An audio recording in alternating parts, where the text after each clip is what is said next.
What advice would you have for young people today who want to stand up for something that they believe in? To do it. Stand up if you have to stand up alone. And stand up she did during a time where standing up for African American would have got him killed. Peace, peace, peace. Peace, family. You're in tune to the sound of the Only One Mic podcast, Mic Drop Show. I'm your host, Carl Gerard. And today we pause not in silence, but in recognition, because we lost a giant, a woman whose courage came before the history books were ready to name her. Claudette Colvin has passed away. And if you don't know that name, that right there is a part of the problem. Let me give you a little bit of backstory, y'all. Claudette Colvin was 15 years old, a teenager by law. And back in 1955, on a segregated bus in Montgomery, Alabama, she refused to give up her seat to a white passenger. Now, let me say this again, y'all. She was only 15 years old when this happened.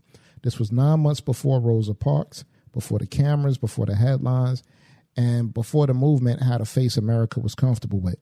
And for that decision, she was arrested, dragged off that bus, and criminalized for her dignity. Now, here's the part they don't rush to tell you. Claudette Colvin wasn't just a moment. She was a legal turning point. She became the plaintiff in a Browder versus Gayle case that went all the way to the Supreme Court and ended the bus segregation in Montgomery. Not symbolic change, not feel-good change. It was real change and real law change. But when it came time to choose a face for the movement, they passed her over. And you want to know why? Because she was young, outspoken, and pregnant. And because of this, she didn't fit the image they wanted to sell white America. So while others became icons, Claudette was pushed way into the background. And this is where I got to slow it down, y'all, because I got to hit you a little bit differently. How many people do we celebrate after they're gone, but ignore them while they're here? Many movements were built on the backs of people whose names we probably never even heard of. And Claudette Colvin lived most of her life without the flowers she deserved. She moved to New York, worked as a nurse's aide, raised a family, and carried history quietly. It wasn't until decades later that the world finally said, yeah, you know what, Miss Colvin, we owe you one. So in 2021, nearly 70 years later, her arrest record was finally expunged. 70 years later.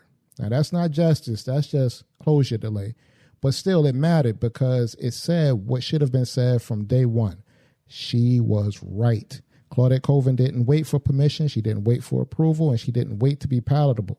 She stayed seated so generations after her could stand. So on today, on the Only One Mic, we say her name out loud. Miss Claudette Colvin. Not forgotten, not erased, not overshadowed.